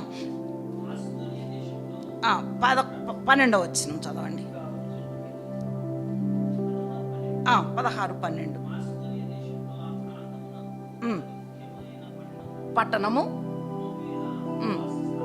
ప్రవాస స్థానమై ఉన్నది. మేము కొన్ని దినములు ఆ పట్టణములో ఉంటిమి. విశ్రాంతి దినమున గవిని దాటి నదీ తీరమున ప్రార్థన జరుగుననుకొని అక్కడికి వచ్చి కూర్చుంటిమి. కూడి వచ్చిన స్త్రీలతో మాట్లాడుచుంటిమి. అప్పుడు లూదియాయను దైవ భక్తి కలిగిన స్త్రీ వినుచుండెను. ఆమె ఊదా రంగు పొడిని అమ్ముకొను తుయతైర పట్టణస్తురాలు. హల్లెలూయా. ఇక్కడ గమనించినట్లయితే ఇక్కడ కొందరు స్త్రీలు ఉన్నారు. ఈ స్త్రీలు విశ్రాంతి దినమున గవిని దాటి ఆ నదీ సముద్రంలో ప్రార్థన చేసుకోవాల్సినటువంటి అంటే అలవాటు కలిగినటువంటి వారు. మనం కూడా అనుకుంటాం కదా, అప్పుడప్పుడు బయటికి వెళ్ళి ఆరాముగా ప్రార్థన చేసుకుంటే కొంతమంది ఆత్మీయులను తీసుకొని వెళ్ళి అక్కడ కొంచెం సంతోషకరమైన విషయాలను పాటలను పాడుకుంటాం కదా. వీళ్ళందరూ కూడా అట్లా అలవాటు కలిగి ఉన్నారంట. అలవాటుతో వాళ్ళు ప్రార్థన చేస్తూ ఉన్నారు. ఎట్లా అక్కడ ప్రార్థిస్తూ పాటలు పాడుతూ ఉండగా ఇక్కడ పౌలు గారు కూడా ఏమనుకున్నారంటే వీళ్ళకి అలవాటు ఉంది కాబట్టి నేను కూడా అక్కడికి వెళ్ళి మరి వారి ప్రార్థనలో పాల్గొన్నప్పుడు వారు ప్రార్థిస్తూ ఉన్న తర్వాత ఇతడు విరివిగా మాట్లాడుతున్నాడు. వాక్యం బోధిస్తూ ఉండగా అక్కడికి ఊదా రంగు పొడి అమ్ముకునేటటువంటి ఒక వ్యాపారి వచ్చింది. అక్కడ ఒక స్త్రీ వచ్చింది. ఆమె తుయతైర పట్టణస్తురాలు.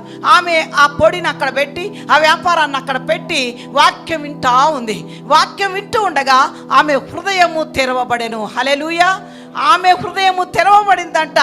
అప్పుడు వాక్యం వింటూ ఉన్న సమయంలో ఆమె హృదయము తెరవబడి ఆయనతో అంటుంది, అయ్యలారా, నేను దేవుని యందు విశ్వాసము గలదాన్నని మీరు ఎంచితే మా ఇంటికి రండి ఆహ్వానించింది. చూడండి, దేవుని వాక్యము ఎంత బలమైనదంటే, దేవుని వాక్యము ఎంత శక్తివంతమైనదంటే ఆ వాక్యం వినుచుండగా ఆమెకి నిద్ర రాలేదు, కానీ ఆమె హృదయము తెరవబడింది. హల్లెలూయా. ఆమె హృదయము తెరవబడింది.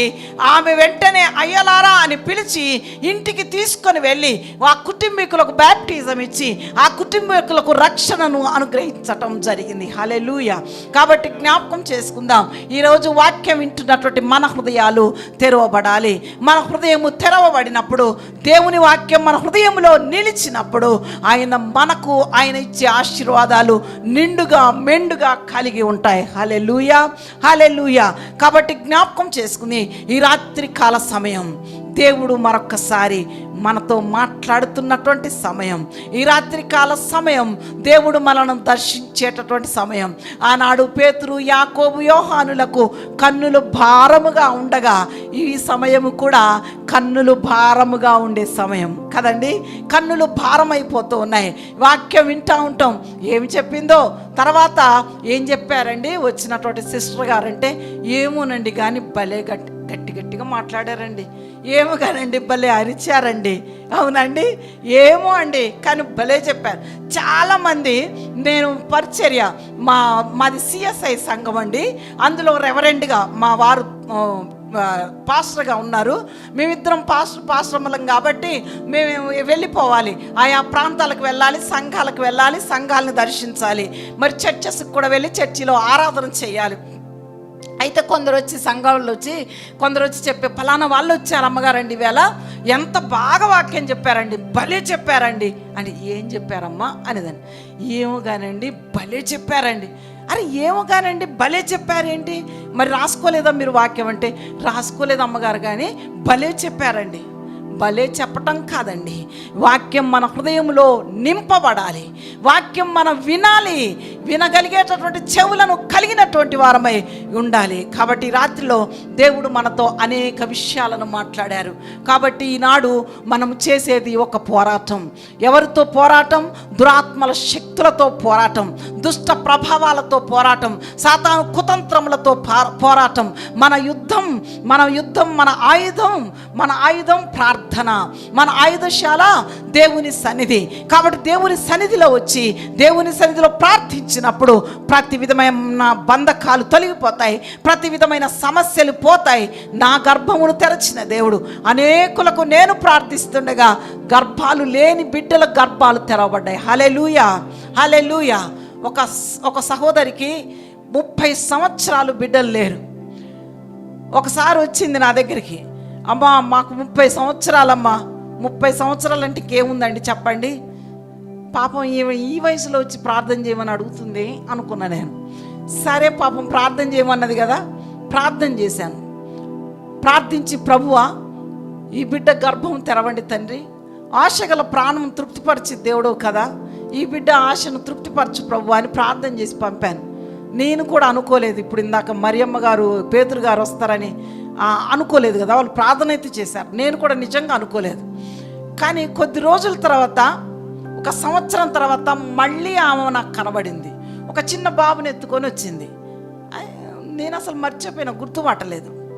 అమ్మగారండి 1 సంవత్సరం క్రితం నేను వచ్చి మీ దగ్గర ప్రార్థన చేయించుకున్నా, ఇదిగోండి ఆ బాబు అన్నాను. ఆశ్చర్యం, అద్భుతం, నిజమా? నమ్మశక్యంగా లేదు. నిజమమ్మగారు, అందుకనే ఇది దేవుని ప్రసాదం అని పేరు పెట్టాను, మీరేం పెడతారో పెట్టండి, ప్రభు కుమార్ అని పేరు పెట్టాను. వెంటనే దేవునికి స్తోత్రం. హల్లెలూయా, హల్లెలూయా. దేవుడు అద్భుతాలు చేస్తాడు. ప్రార్థించడం ద్వారా అద్భుత కార్యాలు జరుగుతాయి. కాబట్టి దేవుని సన్నిధిలో ఈ సంపూర్ణ రాత్రి ప్రార్థనలో మనం మనస్ఫూర్తిగా మనం వచ్చామంటే వచ్చాం, పోయామంటే పోయాం కాదు, కానీ దేవుడు మనతో మాట్లాడాడు, ఆయనతో మనం మాట్లాడాలి. ప్రభువా ఇదిగో నా సమస్య తొలగించండి, ప్రభువా నన్ను దీవించండి, అత్యధికమైనటువంటి ఎదుగుదలని సన్నిధిలో నాకు దయచేయండి. ఈ లోకం ఎవరికి శాశ్వతమైనది కాదండి. ఎంత సంపాదించినా ఇక్కడ విడిచిపెట్టి వెళ్ళిపోవలసిందే. మన చేతులకున్న ఉంగరాలు కానీ గాజులు కానీ ఇంకేమి కూడా ఇక్కడ చనిపోయిన తర్వాత ఉంచరండి. కాబట్టి ఇది అశాశ్వతమైనదే. కాబట్టి శాశ్వతమైన నిత్య జీవం మనకు కావాలంటే దేవుని సన్నిధిలో ప్రార్థన అనే ఆయుధమే పట్టుకోవాలి. హల్లెలూయా. ఈ ఆయుధాన్ని మనం కలిగి ఉండాలి. ఎన్ని కలిగి ఉన్నా లేకపోయినా ప్రార్థన అనే ఆయుధాన్ని కలిగి దేవుని సన్నిధి అనే ఆయుధశాలలోనికి మనం వచ్చినట్లయితే దేవుడు సమస్తము సమకూర్చి మేలు చేస్తాడు. హల్లెలూయా. కాబట్టి జ్ఞాపకం చేసుకుందాం. ఈ రాత్రికాల సమయంలో చెప్పబడిన వాక్యాన్ని జ్ఞాపకం చేసుకుందాం. ఎవరంతట వారే ప్రార్థిస్తూ ఉండండి. దేవుడు మనతో మాట్లాడిన ప్రతి మాటను జ్ఞాపకం చేసుకుందాం. దేవుని సన్నిధానములో ఒక దినము గడుపుట 1000 దినముల కంటే శ్రేష్టము. నీ మందిర ఆవరణములో నివసించు మనుష్యుడు ధన్యుడు. హల్లెలూయా. యెహోవా తమకు దేవుడు కాగల జనులు ధన్యులు. హల్లెలూయా. ఈనాడు మనం 2 చేతులెత్తి దేవునికి స్తోత్రాలు చెల్లిస్తూ ఉండగా సాతాను కోట గోడలు కూల్చబడాలి. హల్లెలూయా. దేవునికి స్తోత్రం కలుగునుగాక.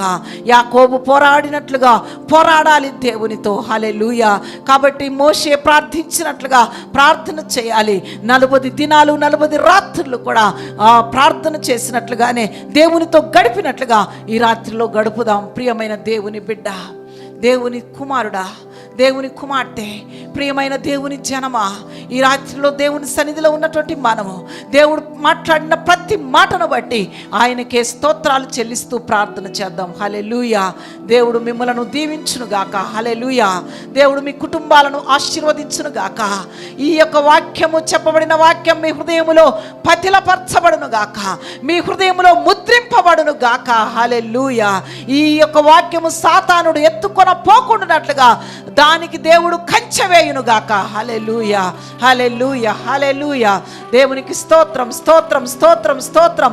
పరిశుద్ధుడా, పరిశుద్ధుడా, పరిశుద్ధుడా, పరలోకమందుడు మా తండ్రి, మీ ఘనమైన పాదములకు స్తోత్రములు చెల్లిస్తున్నాం తండ్రి.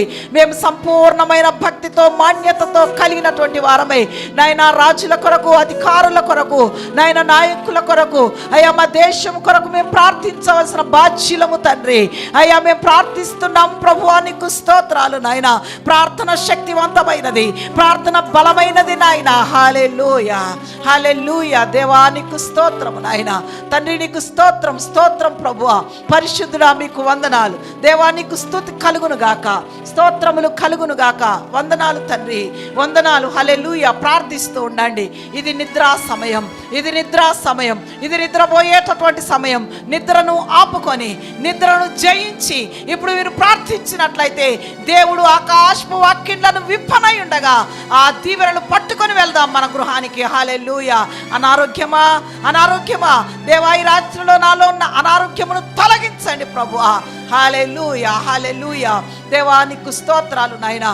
స్తోత్రం, స్తోత్రం, స్తోత్రములు చెల్లిస్తున్నాను. హల్లెలూయా. హల్లెలూయా. దేవా నీకు స్తోత్రం నాయనా. పరిశుద్ధుడా నీకు స్తోత్రం. పరలోకపు తండ్రి స్తోత్రాలు. మాతో మాట్లాడిన దేవా మీకు స్తోత్రాలు. అత్యున్నత సింహాసనంలో ఉండి నాయనా మమ్మలను దర్శించిన దేవా మీ పాదములకు స్తోత్రాలు. యెహోవా రఫా, స్వస్థపరచువాడా నీకు స్తోత్రాలు. యెహోవా నిస్సీ నీకు స్తోత్రాలు. విజయం ఇచ్చే దేవా నీకు స్తోత్రాలు నాయన. హల్లెలూయా. హల్లెలూయా. ఎలిషద్దాయి నీకు స్తోత్రాలు ప్రభువా. నీకే వందనాలు, నీకే స్తుతి కలుగునుగాక. మహాగణుడా మీకు స్తోత్రాలు. మహోన్నతుడా మీకు వందనాలు ప్రభువా. నీ బిడ్డలు నాయనా అయ్యా ఎంతో శ్రద్ధగా నీ వాక్యాన్ని విన్నారు ప్రభువా. అయ్యా నీ బిడ్డలు నీ సన్నిధిలో నిలిచి ఉన్నారు తండ్రి. అయ్యా వారు ఆశీర్వదించబడుటకు నాయనా మీ ఆశీర్వాదాలు, మీ దయగలిగిన హస్తమును చాపండి ప్రభువా. హల్లెలూయా. నీ దయగలిగిన హస్తమును చాపండి, మీ దాక్షిణ్య హస్తమును చాపండి నాయనా. నీకు స్తోత్రాలు చెల్లిస్తున్నాను. ఒక్కొక్క బిడ్డను దీవించండి ప్రభువా. ఈ ఆరాధన, ఈ ఆన్లైన్ ప్రేయర్ నాయనా నీ బిడ్డల కుటుంబానికి, వాక్యం వినే ప్రతి ఒక్కరికి ఆశీర్వాదముగా ఉండటానికి మీ కృపను దయచేయండి తండ్రి. నీకు స్తోత్రాలు నాయన. ఈ ఆన్లైన్ ప్రేయర్ అంతా కూడా అయ్యా మీకు మహిమకరముగా జరుగుటకు నాయన మీ కృపలను దయచేయండి. అంతవరకు మీరు నడిపించండి నాయన. పాటలు పాడి నిన్ను స్తుతించి ఆరాధించిన ఎవరి బిడ్డలను దీవించండి ప్రభువా. వారి కుటుంబాలను ఆశీర్వదించండి నాయన. మంచి స్థితిగతులను వారికి దయచేయండి ప్రభువా. నీకే వందనాలు చెల్లిస్తూ ప్రార్థిస్తున్నాను. మా మనవిని యొద్దకు చేర్చుకోరండి. మాతో మాట్లాడిన ప్రతి మాటను బట్టి స్తోత్రాలు. అయ్యా పొరపాట్లు తప్పిదములుంటే క్షమించి మన్నించి నాయన నీ సన్నిధికి మా ప్రార్థన చేర్చుకున్నామని నా ప్రియ ప్రభువైన యేసుక్రీస్తు శ్రేష్టమైన నామములో అడిగి వేడుకొని పొంది ఉన్నాము తండ్రి. ఆమేన్. ఆమేన్. దేవునికి స్తోత్రం కలుగునుగాక. థ్యాంక్